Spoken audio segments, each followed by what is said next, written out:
संस्थान के द्वारा संचालन ने टिकाया नहीं।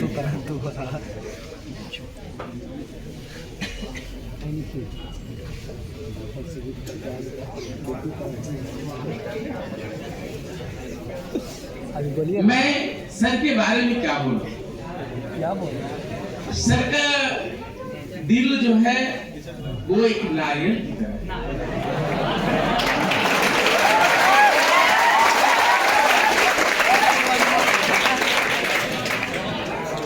जो ऊपर से कठोर लेकिन अंदर से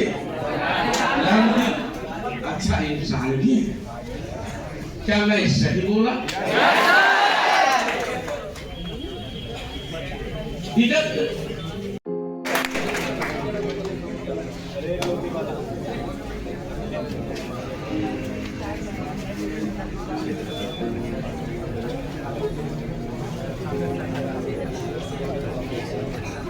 बहुत बहुत शुक्रिया।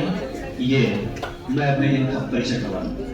वैसे बहुत लोग जानते हैं क्लास में अदा करा आती नहीं, राइट ना? हम भी पहली बार जब मिले थे तो बहुत कुछ याद नहीं था, लेकिन जब एक क्लास में आकर के आपसे बातचीत किए तो इतना इम्प्रेस हुए कि जैसे आप लोग तो पढ़ करके गुरु मान रहे हैं, ये मुझे तभी से गुरु मान लिया। और जब भी कोई बात बोलता हूँ तो ये इनको वो वैसे ही एक्सेप्ट करते हैं जैसे आप मेरे बच्चे एक्सेप्ट करते हैं। इनका नाम ब्यूटी कुमारी है। अफसोस राय थाने में एसआई सब इंस्पेक्टर के पद पर पदस्थापित है। कुछ महीने पहले इसी इलाके में सिवनी दल के सदस्य हुआ करते थे, जिनका काम था रोड पर नजर रखना और एक सिवनी की तरह भूमिका निभाते हुए किसी बच्चे को कोई आफत आ जाए एक चट्टान की तरफ खड़ा रहने का काम था।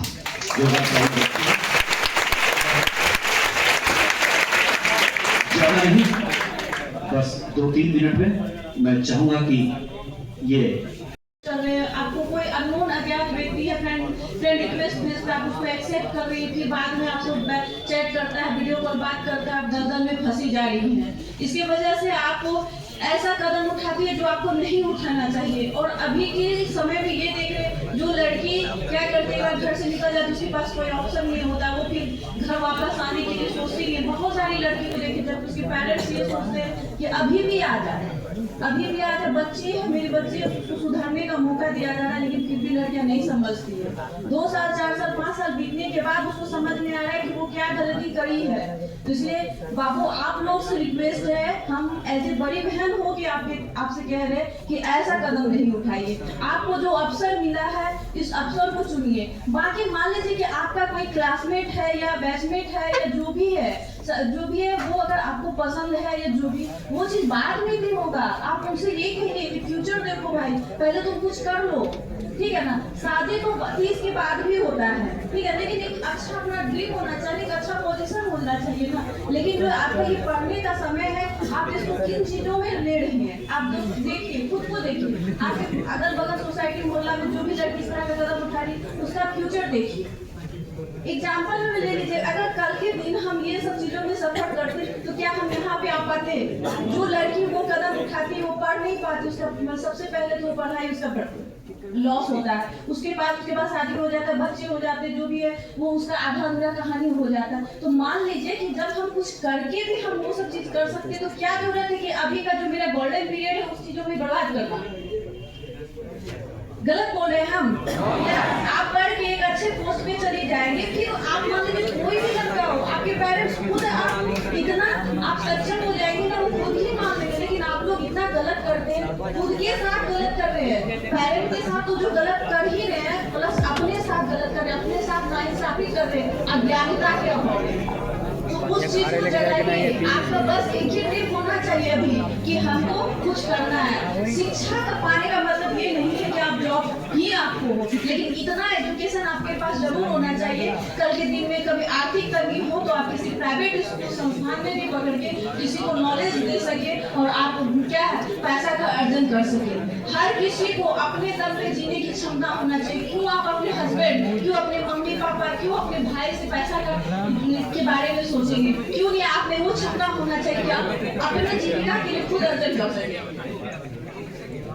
तो इसलिए बाबू आप लोग एक अच्छा ड्रीम देखिए, एक अच्छा आपके साथ में वो जुनून होना चाहिए कि उस चीज को उनको पाना है, और सबसे ज्यादा प्रायोरिटी आपका वही होना चाहिए कि हमको वो चीज करना है, बाकी चीज तो होती रहेगा, बाकी चीज होती रहेगा। अगर आपके पेरेंट्स सारी सुख सुविधा के साथ अपनी आजीविका को काट के, खाना पीना को काट के, सोचिए बहुत सारे गार्जियन हम ये देख रहे हैं कि मजदूरी कर रहे हैं, लेकिन अपने बच्चे को ट्यूशन और कोचिंग बहुत उपलब्ध करवाते हैं कि हम अशिक्षित हैं लेकिन हमारे बच्चे अशिक्षित हैं, हम अशिक्षित हैं लेकिन उसके बच्चे यहाँ धनेसर में हटाते हैं तो पता चलता है कि वो पार्क बड़ी पहाड़ी पार्क में पाए जाते हैं, सुहाग पार्क में पाए जाते हैं। बहुत दुख होता है हम लोग ऐसे पेरेंट्स के लिए कि कितनी सारे सपनाएं हैं उनकी और वो बच्चे क्या कर रहे हैं। बाबू आप लोग से रिक्वेस्ट है कि वैसी चीजें ना करें। खासकर अभी बिहार शरीफ में ऐसा देखा जा रहा है कि जो भी यंग एडल्ट एज के बच्चे हैं वो बीएस का शिकार हो रहे हैं। आप लोग सोचिए कि वो बीएस किस खोखले में आपको लेके जा रहा है, उसके लिए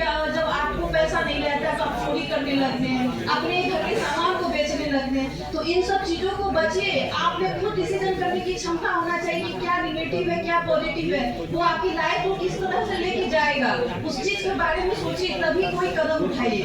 किसी पे भरोसा मत कीजिए, जो भी आपको अपने अंदर डिसीजन करने की क्षमता होना चाहिए कि हमारे लिए क्या अच्छा होगा।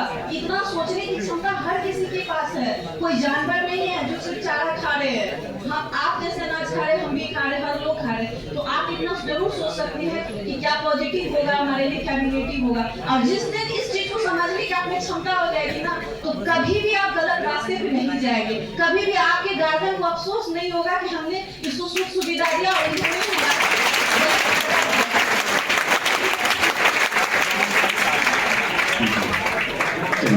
बहुत बहुत शुक्रिया। और डॉक्टर साहब को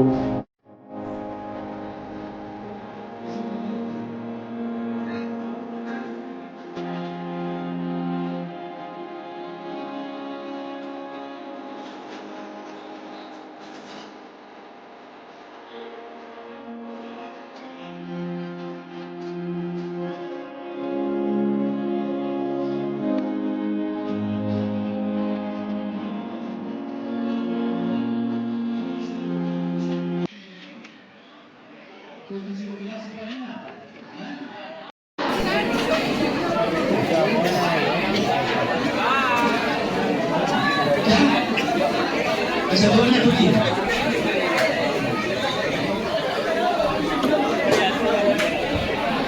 कहाँ का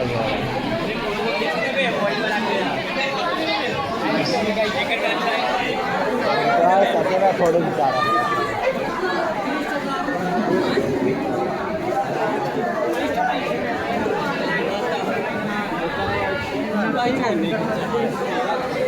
तो अपन लोग